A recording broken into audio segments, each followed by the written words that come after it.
Hello everybody, how are you all doing? Welcome back to Man City Unplugged, your very own Man City fan channel.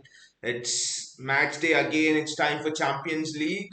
And many people think that the Champions League group is easy, we can cruise through it, but I want to disagree with it because Dortmund is not easy. Sevilla last season's semi-finalists. We should not forget they defeated Bayern Munich, the very Bayern Munich which most pundits thought that would win the Champions League. They gave Liverpool almost a run for their money. I know Sevilla going through a bad phase, but Europe is different. But the Champions League is different. In the league, probably Sevilla. I know they've lost to a promoted team in their league and drew with another. It's a bad run of form for them, but in Europe, I think they can have the luxury to sit back and go on the counter. They have some excellent players who can exploit us on the counter. So exploit a possession-based team on the counter. I would not specifically say us, them, or anyone, but they have that pace to exploit a possession-based team on the counter. So I know they have lost Estupinian, who has come to Brighton and has been really good at Brighton. But let us pick the squad. Which I think how. Pep will go for this. I mean, before picking this lineup, we'll have to understand that Pep has Spurs on Sunday, and then I think there's a game in the midweek again where we play Wolves or something. So the schedule is actually not kind. It's difficult. Sevilla's Spurs, and then I think it's Dortmund in the midweek, and then Wolves. So it's. I mean, on the top of it, you could say that it should be an easy fixture list for City, but that is not the case. Again, I know I've said it at the starting, but again, I emphasize Spurs, Sevilla, Spurs, Dortmund, Wolves. Neither of these four are. Easy teams to play against, and we saw what happened against Villa, for example. So everyone thought we'll thrash Villa. People thought Haaland will get another hat trick, third hat trick, and all. But see, those things can happen, and exactly the same thing that Pep said before the Villa match. I would say it's much easier to play teams in a bad moment than to play teams in a good moment than to play teams in a bad moment, because when you're in a bad moment, you're fighting against everything. You have your backs to the wall. It suddenly, if it can rejuvenate you, and in that case, it almost becomes me against the world. And in that case, none of the teams can defeat you. Even destiny can't defeat you sometimes. So you have to be very careful when you're playing a team in a bad moment. So Sevilla for me will be very, very interesting. So I'll start with the goalkeeper, and I'm gonna start with controversy actually, because I don't think that Ederson should be the goalkeeper here. I'll actually go for Stefan Ortega to be the goalkeeper. And like I've been always saying on this channel, Stefan Ortega for me is, I mean, he, he's someone who should be the first choice in cup competitions, because he fits the profile for knockout goalkeeper, knockout match goalkeeper. Excellent penalty stopper, excellent shot stopper. He's very good with his feet. He's not good as Ederson with his feet. Ederson is the number one in the world with his feet. For me, Stefan Ortega is in the top five at least. Is fifth or sixth with his feet. He's so good. So, and why would a 29-year-old Ortega come to City where he knows he's a second choice unless he's been promised something? So I expect Ortega to start here because he's had offers from other top clubs as well. There were rumors that Bayern Munich was in for him at one point of time. They wanted him to take over from Neuer as the number one. So Ortega had offers from other big clubs where he was promised more salary than City, where he was promised he'll start day in and day out. So I actually think that there has to be something promised. He will not come here for just Carabao Cup, Community Shield, charity games, FA Cup and stuff. He will have to be uh, promised something significant, I think. Now the centre backs are interesting here. I would go with Nathan Ake as the left centre back. We actually struggled a lot. We actually struggled a lot without Nathan Ake. So I'll just put in Nathan Ake's name over there.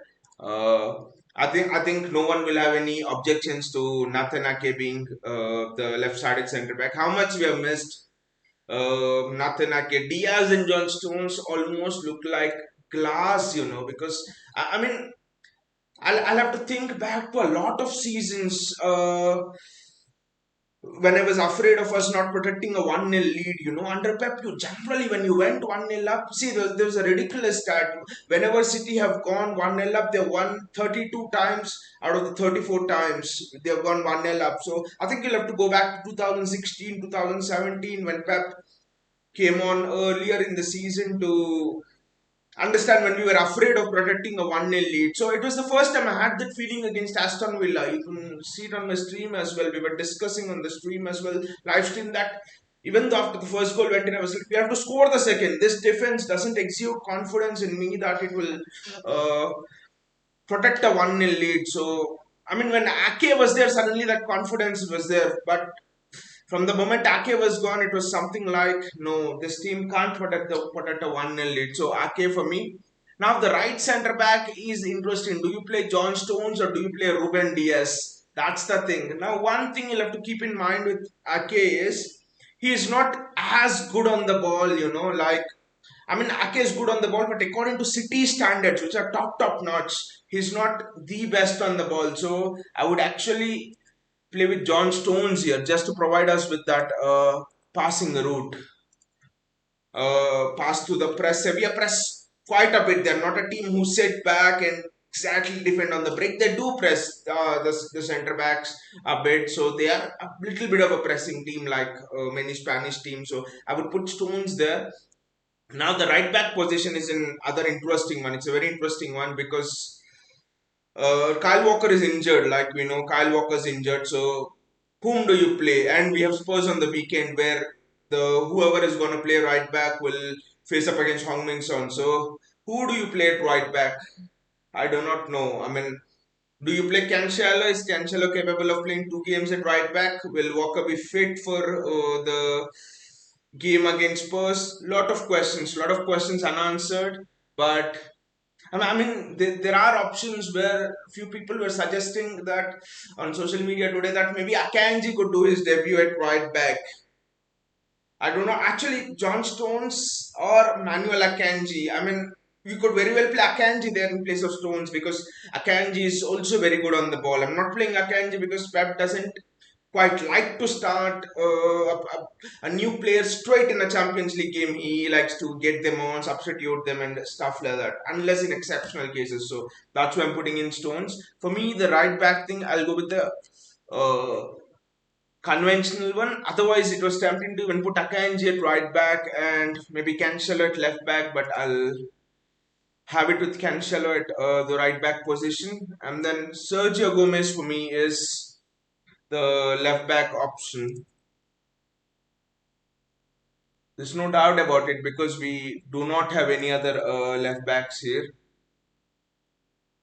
Yes, Sergio Gomez. Here it is. I found him. I was for a while thinking that maybe Sergio Gomez would not be found in the list. Sometimes it happens, Rico Lewis, for example, is not in the list. By the way, Rico Lewis is a fullback, is a right back, and will Pep risk him here? I do not know. There are many differentials, but Pep will have to rotate, Walker's age coming on and stuff like that. Pep will have to rotate. Rico Lewis could get minutes, but I do think Gomez and Cancelo will play. Gomez will start surely. Gomez, Ake, Stones, I can see a bit of doubt. Ortega for me, I'm actually a bit confident that Ortega might start ahead of Ederson, though anything can happen. We do not know. Uh, will Rodri start or will Calvin Phillips start? I think he will start Calvin Phillips instead of Rodri.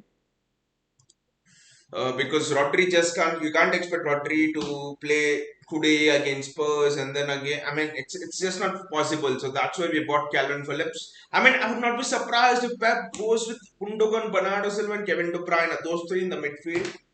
Again, you might be thinking, oh no, not again, because that is the Champions League final midfield where we have lost and stuff. But you never know, Pep. But at least now I'll go with Calvin Phillips. And then the left sided midfield position is interesting actually because Pep has preferred, playing Gundogan in that position more often this season, which I think actually affects our balance a bit because I know the connection between Haaland and Gundogan is supreme and stuff like that. But I've always believed that, okay, the DM could be Rodri, Calvin Phillips, that is fine. But the other two in the midfield, I've always believed that Gundogan, Bernardo Silva forms a good combination.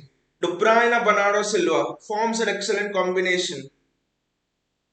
But this midfield where you're trying to fit in both Gundogan, Bernardo Silva, and De Bruyne. By putting Bernardo Silva out wide, he again tends to drift into the midfield. Maybe that's instructions from Pep, I do not know. But when all the three are playing on the field at once, that is when we face imbalance. Otherwise, any one of the two in a combination, in a midfield to combo, are supreme. But the problem is when all the three are playing, it doesn't matter the position, but when all the three are playing, it somehow seems that you're getting more of the same thing. You're almost stagnating a bit. So that's what I've noticed against Aston Villa, for example. I know Bernardo Silva won us the match against Crystal Palace, but against Aston Villa, that was a key thing. Bernardo was cutting in, Foden was cutting in, De Bruyne was having to sacrifice his midfield play and go on the outside and put the ball in. A winger, for example, would have dragged the fullback out, would have created more space for De Bruyne, would have created more space for the runs of Gundogan, Bernardo, whoever plays in that midfield.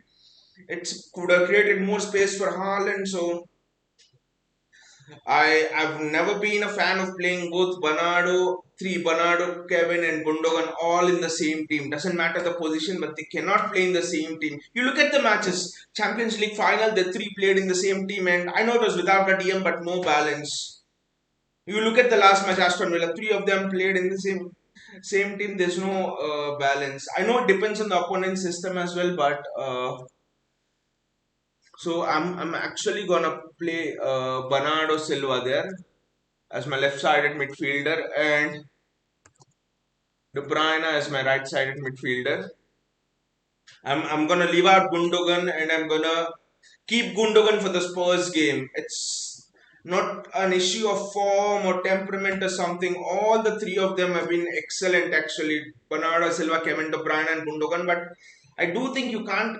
I think the rotation policy has to be such that what he did against Nottingham Forest was excellent. He sat down De Bruyne, Silva, Gundogan played excellent. Now next match you rest Silva, De Bruyne, Gundogan will play. No one will mind that because everyone is getting rest.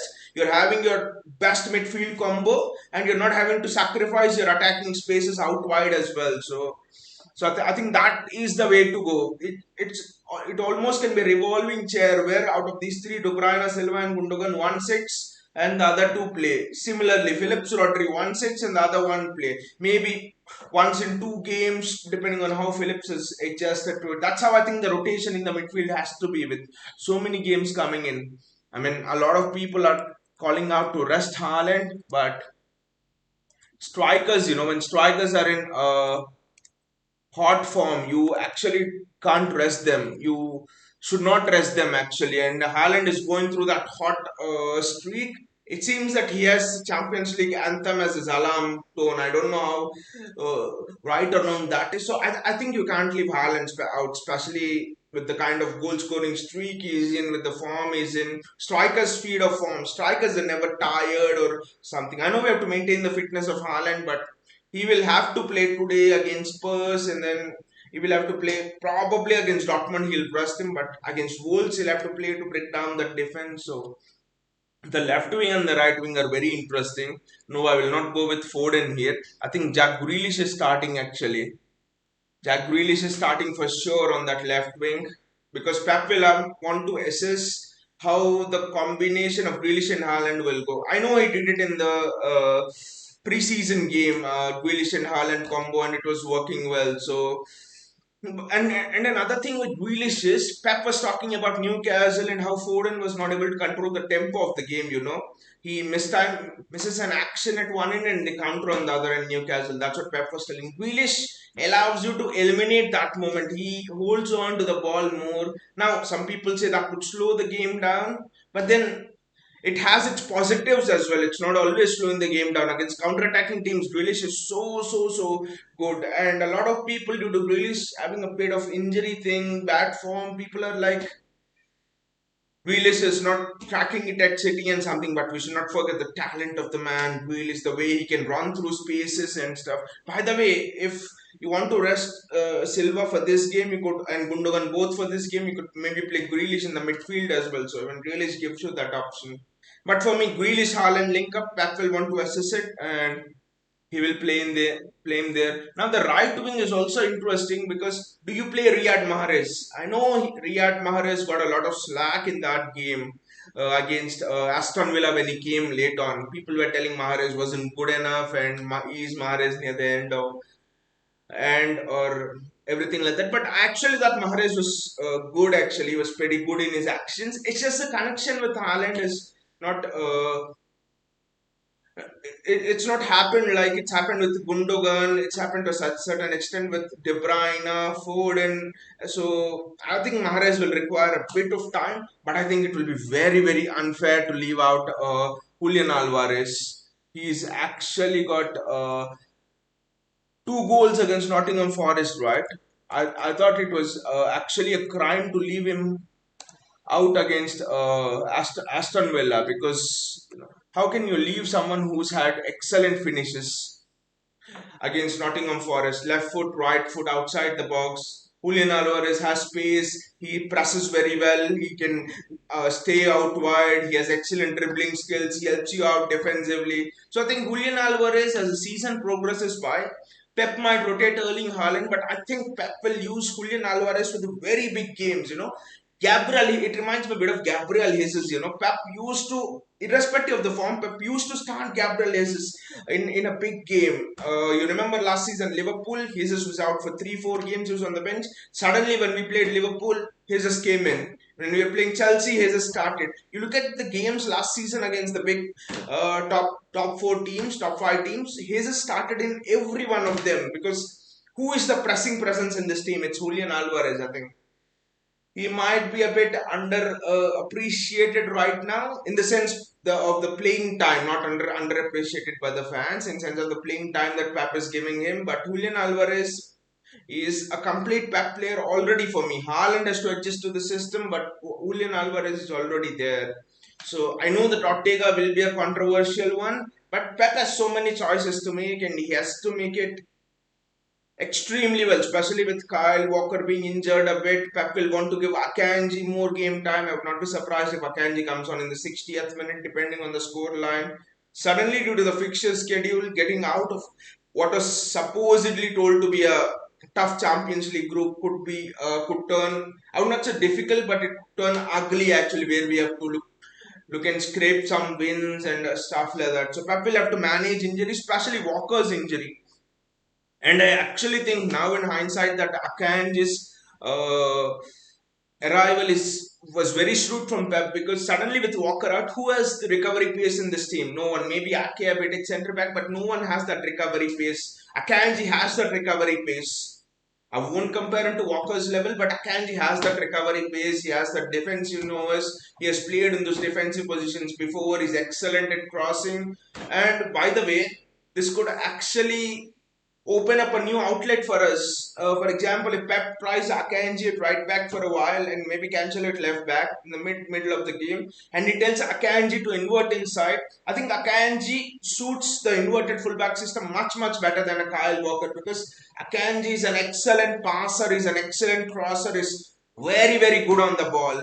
I think he could be as good or even better than John Stones. That can tell you, John Stones is one of the top 3 players on the ball in City. Justice the way he passes and elegance in the ball, so dribbling ability and all. So it could open a new outlet, and the signing of Akanji is very shrewd.